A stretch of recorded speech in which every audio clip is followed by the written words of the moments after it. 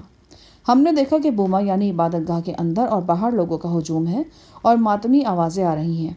یہ ایک یاس انگیز نوحہ تھا جو بہت سی نسوانی آوازوں کے باہم ملنے سے وجود میں آیا تھا۔ ہماری آمد کے ساتھ ہی بہت سے لوگ ہمارے ارد گرد جمع ہو گئے۔ سیاہ فام مردوں کے بالائی جسم بالکل عریاں تھے اور سرخی مائل آنکھیں گواہی دے رہی تھی کہ وہ لارسی ہیں۔ ان کے نیزوں کی انیاں چمک رہی تھیں اور چہرے تمتمائے ہوئے تھے۔ میرے اور صفدر کے گلے میں نوٹوں کی گڈیاں بدستور موجود تھیں۔ یہ گڈیاں ایک طرح سے اس بات کی علامت تھیں کہ ہم سائیں عالی کے نمائندے ہیں اور سائیں کی ہدایت پر یہاں پہنچے ہیں۔ پچھلے 15-20 روز میں ہی سائیں کی شہرت کھنڈرات سے نکل کر قرب و جوار میں پھیل گئی تھی۔ بہت سے لوگ اس کی زیارت کر کے عقیدت مندوں میں شامل ہو چکے تھے اور بہت سے زیارت کرنے کی حسرت رکھتے تھے۔ جب انہوں نے ہمیں سائیں کے نمائندوں کی حیثیت سے اپنے درمیان دیکھا تو ان کے چہروں پر عقیدت اور محبت کی برسات ہونے لگی۔ بہت سے مرد و زن نے مقامی انداز میں جھک کر ہمیں تعظیم پیش کی اور کچھ لوگ حیرت و عقیدت کے ملے جلے جذبات کے ساتھ ہماری جیپ کو چھونے لگے۔ ہجوم کے درمیان سے راستہ بنا کر سردار رافع ہمیں اپنے وسیع جھوپڑے میں لے گیا۔ ہمیں ایک منقش چٹائی پر بٹھایا گیا اور مشروبات اور پھل وغیرہ پیش کیے گئے۔ جھوپڑے کے اندرونی حصے میں ہتھیاروں، جانوروں کے حنوط شدہ سروں اور تصویروں وغیرہ سے آرائش کی گئی تھی۔ ایک تصویر نے خصوصی طور پر میری اور صفدر کی توجہ حاصل کی۔ یہ مذہبی نوعیت کی تصویر تھی۔ قربان گاہ پر ایک خوبصورت بوب لڑکی برہنہ لیٹی تھی۔ اس کے ہاتھ پاؤں تنومند عورتوں نے جکڑ رکھے تھے۔ ایک مقامی شخص لڑکی کی گردن پر چھری چلا رہا تھا۔ یہ تصویر دیکھ کر ہمارے ذہنوں میں جھیل زار کے کنارے 2 بوب لڑکیوں کی ہولناک قربانی کا منظر تازہ ہو گیا۔ ایک تصویر میں بوبو دیوتا یعنی آتشی ہاتھی کو بھی جنسی اخلاط کی حالت میں دکھایا گیا تھا۔ ان لوگوں کے نزدیک یہ رسوم معمول کی حیثیت رکھتی تھی۔ نسل در نسل یہ سلسلہ چلا آ رہا تھا، لہٰذا ان خرافات میں چھپی ہوئی سفاکی اور بےہودگی ان لوگوں کے لیے غیر اہم ہو چکی تھی۔ مجموعی طور پر یہ لوگ برے نہیں تھے، کم از کم ٹرسٹ کے بردہ فروشوں سے تو 1000 درجے بہتر تھے۔ ہمارے اور قبائلی سردار کے درمیان قریباً 1 گھنٹہ گفتگو ہوئی۔ اس گفتگو میں اشوکا نے بڑی خوبی سے مترجم کا کردار ادا کیا۔ ہم نے سردار رافع کو سمجھانے کی کوشش کی کہ ہم ٹرسٹ کو اندر اور باہر سے اچھی طرح دیکھ چکے ہیں۔ اس حوالے سے ہم یہ کہہ سکتے ہیں کہ ٹرسٹ پر جانبازوں کے حملے سے کوئی زیادہ فائدہ نہیں ہونے والا۔ میں نے سردار کو بتایا، ٹرسٹ کی اصل عمارت اور آبادی زمین دوز ہے اور یہ آبادی طویل سرنگ کے ذریعے ٹرسٹ کے بیرونی حصے سے ملی ہوئی ہے۔ تمہارے جانباز اپنی جانوں پر کھیل کر بس اتنا کر سکیں گے کہ ٹرسٹ کے بیرونی حصے کو، جسے ہاسٹل کہا جاتا ہے، معمولی نقصان پہنچا پائیں گے۔ ٹرسٹ کی اصل طاقت اور اس طاقت کے اصل مالک زمین دوز ہیں، جسے یہ لوگ چھو بھی نہیں پائیں گے۔ یہ تو ہم بھی جانتے ہیں، لیکن کیا ناکامی کے خوف سے ہم اپنا فرض ادا نہ کریں؟ کیا اب ہمارا بھی چپ چاپ بیٹھے رہنا ذلت کی انتہا نہیں ہے؟ ہماری بہو بیٹیوں کو ہمارے کھیتوں کھلیانوں سے اٹھایا گیا اور اپنے عشرت خانوں میں سجایا گیا۔ ہمیں بھوک ننگ دینے کے لیے ہماری فصلوں کو روندا گیا۔ ہمارے پیارے اور محترم ساتھی بوکارلو کی توہین کی گئی اور انہیں ٹرسٹ میں وہ زخم دیا گیا جو بالآخر ان کو ان کے ایک ہاتھ سے محروم کر گیا۔ جھیل زار کے کنارے ہمارے نو تعمیر شدہ موبد کو جلا کر راکھ کر دیا گیا اور وہاں کے رہائشیوں پر ظلم و ستم کی انتہا ہو گئی۔ میرے معزز مہمانوں، ہم نے سب کچھ برداشت کیا، لیکن اب ہم میں مزید حوصلہ نہیں ہے۔ جی ہاں، ہم میں حوصلہ نہیں ہے کہ ہم اپنے سردار کے قتل کے بعد بھی خاموش بیٹھے رہیں۔ اس زندگی پر ہم عزت کی موت کو ترجیح دیں گے۔ ہمارا بچہ بچہ کٹ مرے گا، لیکن ٹرسٹ کے ظلم کے خلاف آواز بلند کرنے سے باز نہیں آئے گا۔ سردار رافع کا انداز نہایت جوشیلا تھا۔ بات کرتے ہوئے اس کی گلے کی رگیں پھول گئی تھیں اور آنکھیں سرخ تر ہو گئی تھیں۔ میں کوشش کر کے اس کے ٹیمپریچر کو ذرا نیچے لایا اور باقی کی گفتگو اگلی نشست کے لیے چھوڑ دی۔ سردار کے ساتھ اس کے 3-4 معتمد ساتھی بھی موجود تھے۔ ان میں ایک نوجوان حبشی کا نام شازل تھا۔ وہ شکل سے ایک دلیر اور جنگجو لڑکا نظر آتا تھا۔ اس کے جبڑے پر ایک پرانے زخم کا نشان تھا جس نے اس کی معمولی شکل کو مزید معمولی کر دیا تھا۔ بہرحال اس کا جسم مضبوط تھا اور کسی شکاری جانور کی طرح چھریرا بھی تھا۔ سردار رافع نے اس شازل نامی نوجوان سے کہا کہ وہ ہمیں اپنے گھر میں ٹھہرا لے۔ شازل نے خوش دلی سے دعوت قبول کر لی۔ وہ ہم تینوں کو اپنے ساتھ اپنے جھونپڑے میں لے آیا۔ یہ بھی کشادہ جھونپڑا تھا۔ گھاس پھوس کی مضبوط دیواروں نے جھونپڑے کو 2 حصوں میں تقسیم کر رکھا تھا۔ دونوں حصوں میں چٹائی بچھی تھی اور ضرورت کا دیگر سامان رکھا تھا۔ ہم نے محسوس کیا کہ یہ قبائلی نوجوان کافی خاموش طبع ہے۔ اس کے لب و لہجے میں عجیب سی گمبھیرتا تھی۔ بات کرتے کرتے اچانک کہیں کھو جاتا۔ بادی النظر میں یہی لگتا تھا کہ اس وسیع جھونپڑے میں وہ اکیلا رہتا ہے۔ اس نے اپنی اس رہائش کا ایک حصہ مکمل طور پر ہمارے حوالے کر دیا۔ یہ جگہ چونکہ بوما سے کافی دور تھی، لہٰذا ہمیں ایک زبردست سہولت حاصل ہو گئی تھی۔ بوما کے اندر سے جو ماتمی آوازیں ایک یاس انگیز نوحے کی صورت میں مسلسل بلند ہو رہی تھیں وہ یہاں تک کم کم ہی پہنچتی تھیں۔ اس کا مطلب تھا کہ ہم رات کو بآسانی سو سکیں گے، لیکن سوچنے کی بات تھی کہ ہمیں سونا بھی چاہیے یا نہیں۔ بستی کی صورتحال کسی طور بھی اطمینان بخش نہیں تھی۔ جوشیلے لارسی کسی بھی وقت کوئی سنگین قدم اٹھا سکتے تھے۔ بہرحال رات جیسے تیسے گزر گئی۔ اس رات زندگی کا ایک نیا تجربہ ہوا۔ رات کو جب بھی آنکھ کھلتی قریبی جنگل سے جنگلی جانوروں کی آوازیں سنائی دیتی۔ کچھ آوازیں تو دور سے سنائی دیتی، لیکن کچھ اتنے پاس سے آتی جیسے بستی کے اندر سے ہی بلند ہوئی ہوں۔ ان آوازوں میں ایک چیختی ہوئی نہایت باریک اور تیز آواز بھی تھی۔ صبح دم معلوم ہوا کہ یہ چیتے کی آواز تھی۔ صبح ناشتہ ہمیں جھوپڑے کے اندر ہی کرایا گیا۔ ناشتے میں بکری کا تازہ دودھ، انڈے اور جوار کی گرم روٹی تھی جس پر شہد لگایا گیا تھا۔ ایک تو ناشتہ مزیدار تھا، دوسرا ناشتہ سرو کرنے والے ہاتھ اتنے خوبصورت تھے کہ مزہ دوبالا ہو گیا تھا۔ یہ ایک خوبصورت مقامی لڑکی تھی۔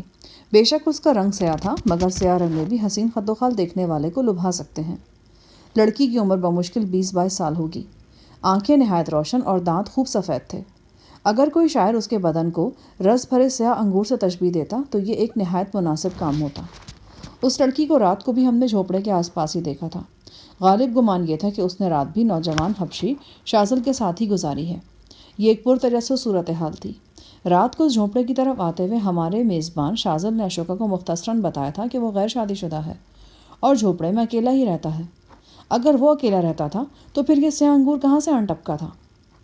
ناشتے کے بعد بھی ہم غیر ارادی طور پر اس لڑکی کو دیکھتے رہے۔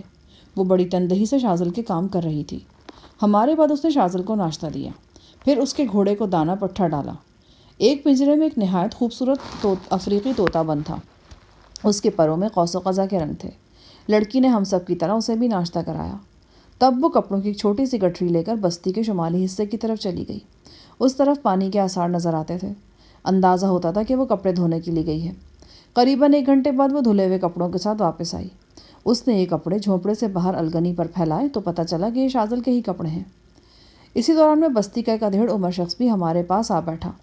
ہم آلتی پالتی مارے بیٹھے تھے جبکہ وہ پاؤں کے بل بیٹھا تھا اور بڑی عقیدت بھری نظروں سے ہمیں دیکھ رہا تھا۔ صفدر نے اپنے گلے میں آویزہ نوٹوں میں سے $10 کا ایک نوٹ علیحدہ کر کے اس کی طرف بڑھایا۔ اس نے نوٹ کو تبرک کی طرح چوما، آنکھوں سے لگایا اور بڑی عقیدت سے اپنی پگڑی پہ رکھ لیا۔ اشوکا اس سے باتیں کرنے لگا۔ میں نے اشوکا سے کہا کہ وہ اس شخص سے میزبان شازل کے بارے میں پوچھے۔ اشوکا نے میری ہدایت پر عمل کیا۔ 5-10 منٹ کی گفتگو کے بعد اشوکا نے بتایا کہ یہ ایک دلچسپ صورتحال ہے۔ وہ کہنے لگا، شازل ان افراد میں شامل ہے جنہوں نے خودکش اسکواڈ میں شمولیت اختیار کی ہے۔ یہ کل 12 کے قریب افراد ہیں۔ انہوں نے دیوتا کی ناموس پر اپنی جان نچھاور کرنے کی قسم کھائی ہے۔ اتفاق کی بات ہے کہ ان تمام 12 جانبازوں میں شازل واحد جنگجو ہے جو غیر شادی شدہ ہے۔ لارسیوں میں رواج ہے کہ جو افراد اس طرح دیوتا کی ناموس پر قربان ہونے کے لیے کسی مہم پر جانے کا اعلان کرتے ہیں وہ روانگی سے پہلے 2-3 روز اپنے اہل خانہ کے ساتھ گزارتے ہیں۔ دوسرے لفظوں میں ان کا یہ وقت صرف اور صرف اہل خانہ کے لیے ہوتا ہے۔ شازل نہ صرف غیر شادی شدہ ہے بلکہ اس کے والدین بھی حیات نہیں ہیں۔ کل رات گئے جوزبی نامی اس لڑکی کے ساتھ ہنگامی طور پر شازل کی شادی ہوئی ہے۔ ہم اسے عارضی شادی بھی کہہ سکتے ہیں۔ کل رات جس وقت شازل نے ہمیں بتایا کہ وہ غیر شادی شدہ ہے تو وہ اس وقت ٹھیک ہی کہہ رہا تھا۔ وہ واقعی غیر شادی شدہ تھا۔ تو یہ لڑکی کون ہے؟ صفدر نے پوچھا۔ شاید آپ کا خیال ہو کہ یہ شازل کی محبوبہ یا منگیتر وغیرہ ہے۔ ایسا بالکل نہیں ہے۔ شادی سے پہلے اس لڑکی کا شازل سے کوئی تعلق واسطہ نہیں تھا۔ ویسے بھی آپ دیکھ ہی رہے ہیں شازل بالکل معمولی شکل و صورت کا ہے، جبکہ جوزبی مقامی لحاظ سے کافی خوبصورت کہی جا سکتی ہے۔ دونوں کا کوئی جوڑ نہیں ہے۔ اس کے باوجود یہ شادی جوزبی کی خواہش سے ہوئی ہے۔ ایک طرح سے اس نے اپنا آپ ایک ایسے نوجوان پر نچھاور کیا ہے جو خود کو دیوتا کی ناموس پر نچھاور کرنے کا ارادہ کر رہا ہے۔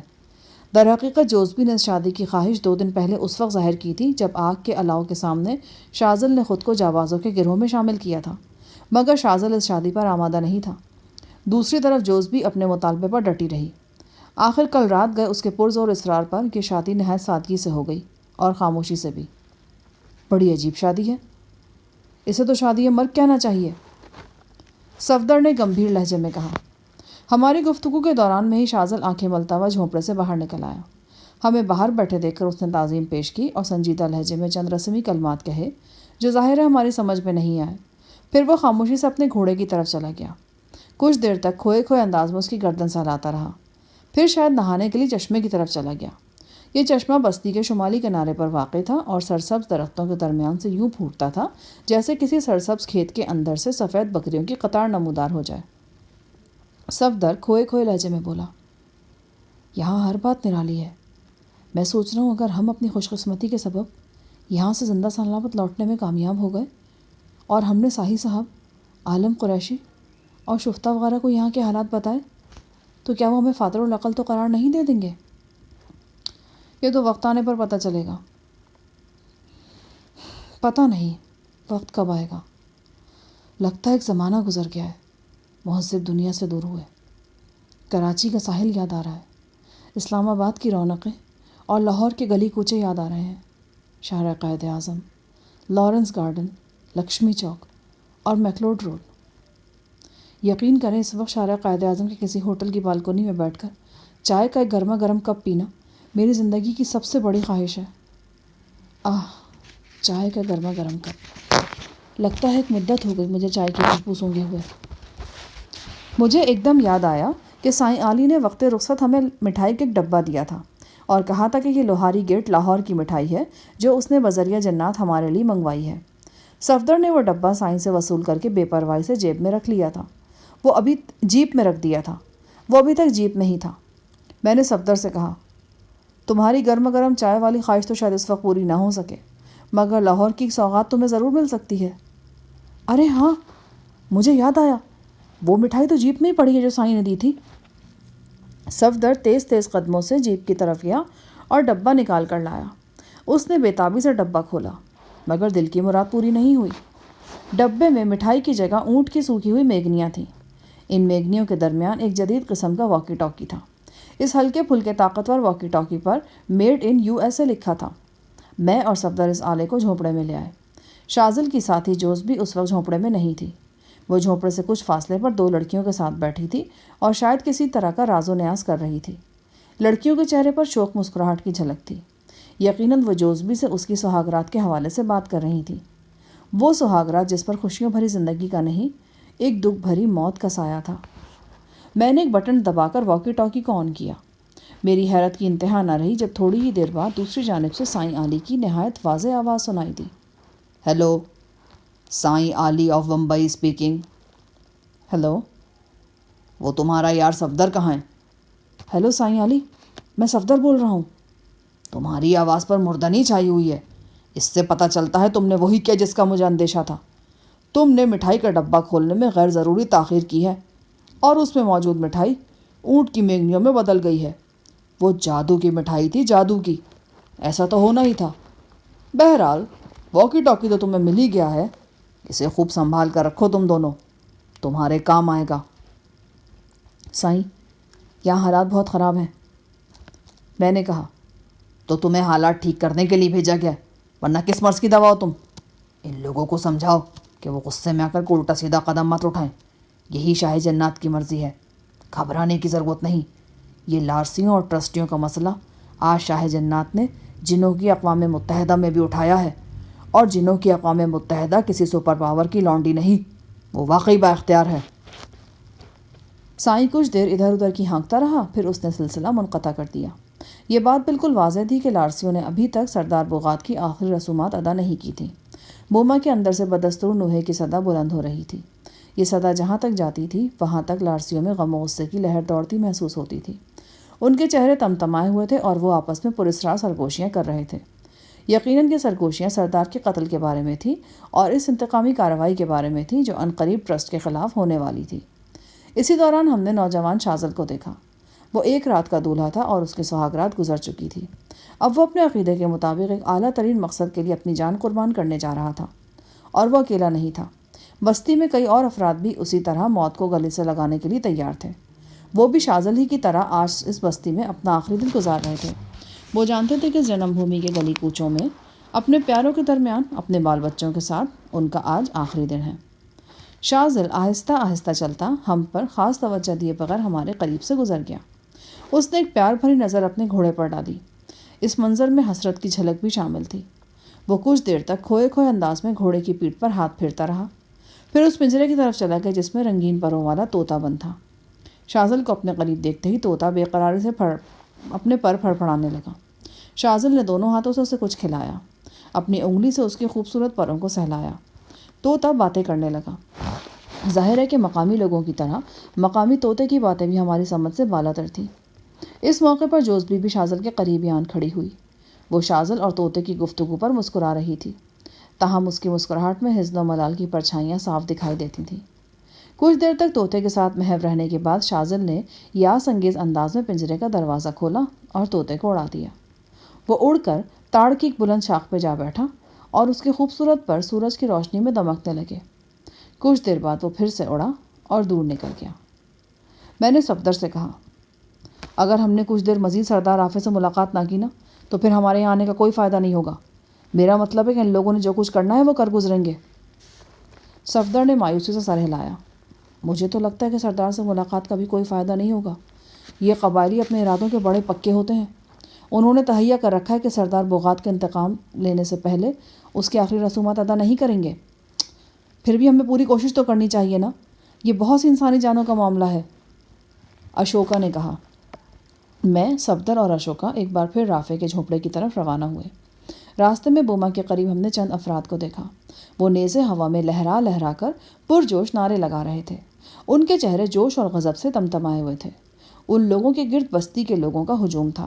گاہے گاہے یہ ہجوم بھی نیزہ برداروں کے نعروں کا جواب دیتا تھا۔ اشوکا نے معلوم کر کے بتایا کہ نیزہ بردار بھی جانبازوں میں شامل ہیں۔ یہ اپنے اس عزم کا اعادہ کر رہے ہیں کہ اگر وہ سردار کے قاتلوں کو ملیا میٹ نہ کر سکے تو خود بھی زندہ واپس نہیں آئیں گے۔ اس پرجوش ہجوم کے قریب سے گزرتے ہوئے ہم سردار رافع کے وسیع اور بلند جھونپڑے میں پہنچ گئے۔ جھونپڑے کے دروازے پر نیزہ بردار چوکس کھڑے تھے۔ عقب میں بھی 2 پہرے دار موجود تھے۔ ہمیں کل یہ انتظام نظر نہیں آیا تھا۔ سردار کو ہماری آمد کی اطلاع ملی تو وہ فوراً باہر آیا اور ہمیں اپنے ساتھ اندر لے گیا۔ جھونپڑے میں چند اور تنومند حبشی بھی موجود تھے۔ غالباً ہماری آمد سے قبل کو صلاح مشورہ ہو رہا تھا۔ یہ سب لوگ لمبے تڑنگے تھے اور ان کے چہروں اور ہاتھوں پر زخموں کے پرانے نشان گواہی دے رہے تھے کہ ان کا پیشہ سپاہی ہے۔ ان میں ایک جنگجو عورت بھی تھی۔ ہماری آمد کے بعد سردار نے ان تمام افراد کو جھونپڑے سے رخصت کر دیا اور ہمتاً ہماری طرف متوجہ ہو گیا۔ اس کے انداز میں عقیدت بدرجہ عتم موجود تھی۔ آج جھونپڑے کی ایک دیوار کے ساتھ لکڑی کی چھوٹی چھوٹی کئی پیٹیاں چنی ہوئی تھیں۔ دیکھنے میں یہ فروٹ کی پیٹیوں جیسی تھیں۔ اندرونی حصے میں گھاس پھوس رکھ کر ان پیٹیوں کو نرم کیا گیا تھا۔ بعد ازاں معلوم ہوا کہ ان پیٹیوں میں مٹی کے ہنڈولے ہیں اور ان میں مقامی طور پر تیار کردہ بارود رکھا گیا ہے۔ جھونپڑے سے باہر جو حفاظتی انتظام نظر آ رہا تھا وہ اس بارود کے سلسلے میں ہی تھا۔ یہ بات کسی کے بتائے بغیر ہی ہماری سمجھ میں آ رہی تھی کہ یہ وہی بارود ہے جو جانبازوں کے خودکش حملے میں استعمال ہونا ہے۔ ہم نے رافع سے بات چیت کا سلسلہ وہیں سے شروع کیا جہاں سے کل ٹوٹا تھا۔ اشوکا مترجم کے فرائض انجام دے رہا تھا۔ ہم نے سردار کو سمجھانے کی کوشش کی کہ اس موقع پر جلد بازی کسی صورت ٹھیک نہیں۔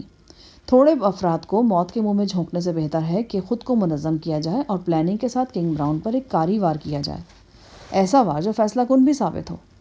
سردار جانتا تھا کہ ہماری حیثیت سائیں علی کے نمائندوں کی ہے۔ یہی وجہ ہے کہ وہ ہم سے متفق نہ ہونے کے باوجود ہماری بات غور سے سن رہا تھا۔ اچانک میری جیب میں رکھے واکی ٹاکی سے سگنل کی مخصوص آواز آنے لگی۔ سردار چونک کر رہ گیا۔ میں نے واکی ٹاکی نکال کر آن کیا۔ دوسری طرف فتنہ سامہ سائیں علی خود تھا۔ ہاں شفیع محمد، کیا صورتحال ہے؟ سائیں نے مجھے اپنے پسندیدہ نام سے مخاطب کرتے ہوئے کہا۔ ابھی تک تو ٹھیک نہیں ہے۔ سردار رافع ہماری بات سن تو رہا ہے پر مان نہیں رہا۔ سائیں نے فوراً ایک گالی نکالی اور بولا، مانے گا کیوں نہیں؟ اس کے بڑے بڑے مانیں گے، دو اس کو واکی ٹاکی۔ لیکن وہ تو افریقی سمجھتا ہے۔ اس کا باپ بھی میری اردو سمجھے گا، بلکہ میں پنجابی اور گجراتی بولوں تو وہ بھی سمجھے گا، دو اس کو واکی ٹاکی۔ میں نے سیاہ رنگ کا واکی ٹاکی سردار رافع کی طرف بڑھایا۔ اشوکا نے سردار کو بتایا کہ سائیں صاحب اس سے بات کرنا چاہتے ہیں۔ سردار رافع سخت خوفزدہ دکھائی دینے لگا۔